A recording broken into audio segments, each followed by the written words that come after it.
Hello students, let's learn chapter 8 science subject standard 9. Okay, this is the physics portion of the science subject. Okay, we learn about motion. Okay, what is motion? कोई भी चीज़ जो moving होती है उसको we can say that it is in motion.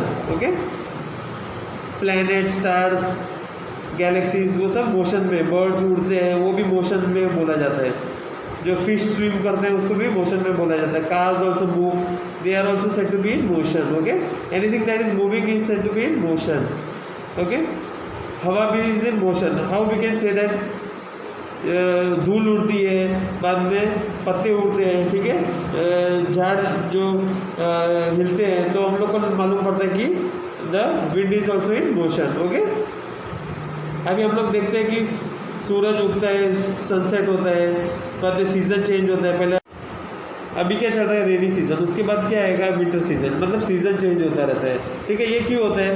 क्योंकि earth is continuous moving, मतलब घूमता रहता है वो कंटिन्यूसली. ठीक है, तो इसके लिए सीज़न चेंजेस होते हैं. ठीक है, अभी हम लोग जब बस में बैठे रहते हैं, ट्रेन में बैठे रहते हैं, कार में, कोई भी व्हीकल में बैठे रहते हैं, तो हम लोग को क्या लगता है कि जो सामने वाला चीज़ है, जो ट्रीज़ है, जो नॉन मूवेबल है, जैसे बिल्डिंग हो गया, हम लोग को लगता है वो मूव होते हैं. ठीक है, लेकिन actual the vehicle is moving. ठीक है, और जो सामने वाला रास्ते पे खड़ा होगा आदमी, उसको क्या लगेगा कि the tree then the building is stationary, लेकिन जो व्हीकल है वो मूव हो रहा है. ठीक है, दोनों का नज़रिया से अलग अलग चीज़ दिखता है. ठीक है,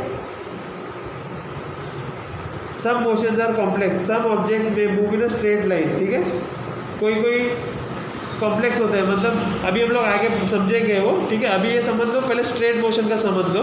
ठीक है, क्या होता है कि कोई मोशंस ऐसे होते हैं, they are in a straight line, some are in a circular path, ऐसे. ठीक है,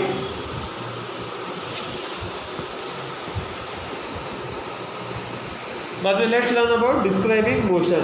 ठीक है, अभी you assume that a school in a village is 2 kilometres north of the railway station. एक विलेज है, ठीक है, उसके अंदर स्कूल है, वो कितना दूर है? 2 kilometres from the railway station.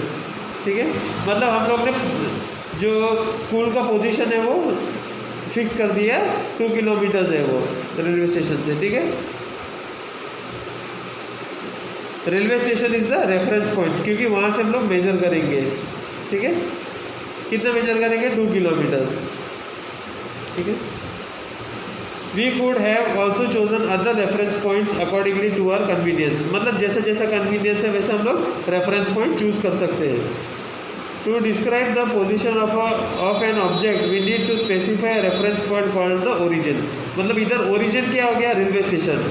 ठीक है, और डिस्टेंस कितना है? 2 किलोमीटर्स. किसका? स्कूल का. गांव के अंदर एक स्कूल है वो. ठीक है, तो the origin is railway station in this case. Okay, now let's learn about motion along a straight line. ठीक है, now if you take this example, okay, you will start your journey from this origin point O. Okay, 0 kilometre है वो.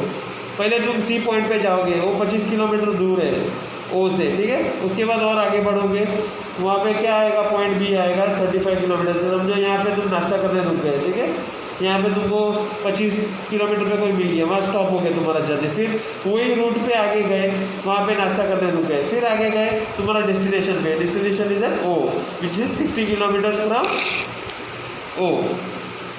Destination is A, sorry, destination is A from point origin O. Okay, तो तुमने total कितना अभी वापस, ये अपना काम खत्म हो गया आपका. ठीक है, जहाँ पे जा रहे थे वहाँ खत्म हो गया. फिर आप लोग क्या करते हैं? वापस आप अपना ये डिस्टेंस पे आते हैं, सी पे. ठीक है, तो टोटल तुमने कितना डिस्टेंस कवर किया? ये 60, और वापस जितना आए, ये कितना डिस्टेंस आए? 35 किलोमीटर. तो 60 + 35 कितना हुआ? 95 किलोमीटर तुमने डिस्टेंस तय किया टोटल. ठीक है, यहाँ से वापस आने में पहले तुम 60 किलोमीटर डेस्टिनेशन पे गए, डेस्टिनेशन से वापस 35 किलोमीटर आ गए सी पॉइंट पे. ठीक है, अभी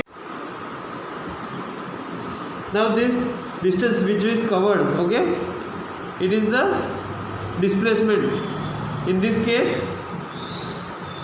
we started a journey from point O and 0 kilometers.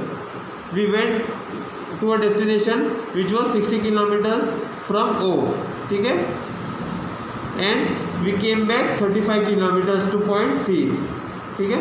So the distance covered was 95 kilometers, okay. But now if you say the displacement, okay, how much will be the displacement? That will be the net difference between the initial and the final. Suppose this was the initial was 0 and the final is 60 first, and from 60 we came back, हम लोग वापस आ गए 35 kilometre, ठीक है. तो कितना हो गया ये 60 + 35 95 किलोमीटर अपना डिस्टेंस हो गया. लेकिन डिस्प्लेसमेंट कितना हुआ? डिस्प्लेसमेंट हुआ आपका 25 किलोमीटर, ठीक है.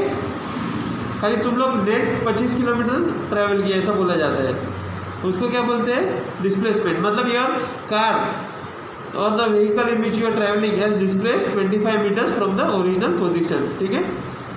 तो यहाँ पे difference between, there is a difference between the total distance covered and the displacement, ठीक है. Distance covered is 95 whereas the displacement is 25, okay. दोनों चीज़ आपको कंफ्यूज नहीं करना है, ठीक है. डिस्टेंस हुआ टोटल, कितना टोटल ट्रैवल किया, और डिस्प्लेसमेंट कितना होता है? फ्रॉम द व्हीकल का जो स्टैंडिंग पोजीशन है वहाँ से लेके फाइनल एट रेस्ट में आता है पोजीशन, तो वो डिस्टेंस गिना जाता है, ठीक है. Net distance. और एक वैसे इसमें एग्जांपल लेंगे हम लोग. वापस हमने कार स्टार्ट की 0 से लेके हम लोग ने डिस्टेंस ट्रैवल किया ए तक 60 किलोमीटर ट्रैवल किया, डेस्टिनेशन पे गए, वहाँ से वापस घर आ गए, ये काम हो गया अपना, ठीक है. यहाँ पे गए थे हम लोग 60 किलोमीटर तक और वहाँ से वापस हम लोग घर आ गया. तो डिस्टेंस ट्रैवल विल बी हमारे 60 किलोमीटर जाने में और 60 किलोमीटर आने में, मतलब 120 किलोमीटर हो गया journey, okay. But the displacement would be how much? 0, ठीक है. 0 कैसे? वो बोला जाएगा कि that vehicle has not move, क्योंकि initial and final position is the same, okay. So the displacement would be 0, okay. Now let's learn about uniform motion and non uniform motion. Consider an object moving along a straight line. वही हम लोग ने जो पहला वाला example देखा था straight line वाला, ठीक है. वो स्ट्रेट लाइन में एक व्हीकल मूव हो रहा है, पहले सेकंड में वो 5 मीटर चलता है, ठीक है. फिर वापस दूसरा सेकंड में क्या करता है? वापस और 5 मीटर चालू होता है, मतलब जहाँ से ख़त्म हुआ था वहाँ से, ठीक है. और फिर एक थर्ड सेकंड में और 5 मीटर चलता है वो, ठीक है. In this case the object covers 5 metres in each second. एक सेकेंड में 5 मीटर वो आगे चलता है. As the object covers equal distances in equal intervals. Intervals क्या होता है? दो मूवमेंट जो होता है, दो मूवमेंट उसके बीच में जो टाइम है वो it is called equal interval, ठीक है. It is said to be in uniform motion. कब यूनिफॉर्म मोशन बोला जाएगा? When the distance traveled is equal, okay, and in this case the time interval in this motion should be small होना चाहिए, ठीक है. बड़ा मूवमेंट नहीं होना चाहिए इसका, ठीक है. यूनिफॉर्म मोशन तो हमने देख लिया, इक्वल डिस्टेंस होता है और इक्वल टाइम होता है, time taken to cover that distance, जैसा भी फर्स्ट एग्जांपल में हमने देखा था, ठीक है. तो दैट इज यूनिफॉर्म मोशन, ठीक है. इक्वल डिस्टेंस होता है और इक्वल टाइम होता है, ठीक है. अभी नॉन यूनिफॉर्म का एग्जांपल देखेंगे, ठीक है. हम लोग काफ़ी जगह ये देखा रहे, बट हम लोग क्या इतना नोट नहीं किए उसको. हम लोग कोई ट्रैफिक जैम में फंस गए कार में, ठीक है. तो कार क्या करती है? धीरे धीरे आगे बढ़ती है, ठीक है. एकदम धीरे धीरे आगे बढ़ेगी. तो that is called uniform motion. क्यों? कि जो डिस्टेंस ट्रैवल किया हुआ है वो इक्वल नहीं होता. कभी ज़्यादा टाइम मिल जाता है चलाने के लिए गाड़ी और कभी कम टाइम मिलता है, ठीक है. जैसे जैसे ट्रैफिक खुलेगा वैसे वैसे धीरे धीरे आगे बढ़ेंगे और वो टाइम भी अलग अलग लेगा, ठीक है. कोई बार हम लोग ज़्यादा टाइम में एक ही जगह पर खड़ा रहेंगे, कोई टाइम जल्दी से निकल जाएंगे उस जगह से, ठीक है. और जो जॉगिंग करते हैं, दौड़ते हैं, ठीक है, या चल के भी जाते हैं तो कोई मिल गया हम लोग तो रुक जाते हैं बीच में, ठीक है। और जॉगिंग करते हुए थक जाते हैं तो कभी कभी स्लो हो जाता है अपना स्पीड, तो that is also non uniform motion, ठीक है। डिफरेंट ऑब्जेक्ट्स में take different amounts of time to cover a given distance, ठीक है। बचपन में हमने कहानी सुनी थी कछुए की और खरगोश की। कछुआ क्या धीरे धीरे चलता है और खरगोश फास्ट मूव होता है, ठीक है। और रियल लाइफ में भी हमने एग्जांपल्स देखी है, ठीक है। अगर कोई कार और ट्रक एक ही जगह से एक ही टाइम पे स्टार्ट करेंगे और एक सर्टन डिस्टेंस कवर करने बोलेंगे, सपोज 60 किलोमीटर्स, तो कार का जो कवरिंग टाइम है वो जल्दी हो जाएगा, मतलब वो 60 किलोमीटर जल्दी कवर करेगी और ट्रक को 60 किलोमीटर्स कवर करने में ज़्यादा टाइम जाएगा, ठीक है। So different objects move at different speed तो मैंने समझा दिया अभी क्या है। तो उसका ऐसा यूनिट क्या है, उसको किस यूनिट में मेजर करेंगे, उसका होगा मीटर पर सेकेंड। और कैसे लिखा जाएगा, ms⁻⁻1 और m/s, ये दो फॉर्म में लिखा जाता है, ठीक है। दूसरा उसका यूनिट क्या होगा, मीटर हो गया, सेंटीमीटर उसका दूसरा यूनिट है, आपको मालूम होगा। तो सेम मीटर की जगह सेंटीमीटर आ जाएगा, s⁻⁻1 होगा, ठीक है। और इसमें क्या होगा, किलोमीटर्स, जो लॉन्गर डिस्टेंस है उसको किलोमीटर्स पर आवर में मेजर होता है, ठीक है। This is the SI unit of measuring speed, ठीक है। The speed of an object need not be constant, ठीक है। मतलब ये हमने रेस चालू की, ठीक है, वो जो कार और ट्रक वाली रेस है, ठीक है। तो कार का स्पीड कभी बीच में कुछ आ गया, कोई साइकिल लेके आ गया, कोई टू व्हीलर लेके आ गया, तो क्या होता है, कोई ओवरटेक कर रहा है तो उसको स्पीड स्लो करना पड़ता है, ठीक है। तो द स्पीड में नॉट बी कांस्टेंट, मतलब एक ही जैसा स्पीड नहीं होता, कभी स्लो होता है कभी फास्ट होता है, ठीक है। दोनों का केस में ऐसा होगा, ठीक है। तो हम लोग उसको एवरेज स्पीड निकालेंगे, मतलब कैसा है, द टोटल डिस्टेंस ट्रेवल्ड, मतलब 60 किलोमीटर अपना एग्जांपल था, 60 किलोमीटर टोटल ट्रैवल किया और 60 किलोमीटर ट्रैवल करने को कितना टाइम लगा उसको, कार को, और वैसे सेम ट्रक का करेंगे, ठीक है।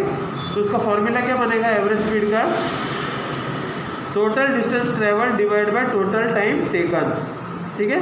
और उसका सिंबल्स है, स्पीड का सिंबल है v और डिस्टेंस का सिंबल है s और टोटल टाइम का सिंबल है t, ठीक है। तो हम लोग एग्जांपल देखेंगे तो आपको ज़्यादा समझ में आ जाएगा, ठीक है। एक an object travel 16 metres in 4 seconds, then another 16 metres in 2 seconds. मतलब क्या है, एक ऑब्जेक्ट है, ठीक है, कोई भी एक व्हीकल ले लो, ठीक है, वो क्या करता है, पहले 16 मीटर चलता है, कितना सेकंड में, 4 सेकंड में। उसके बाद वापस दूसरा 16 मीटर चलता है, कितना, 2 सेकंड में, ठीक है।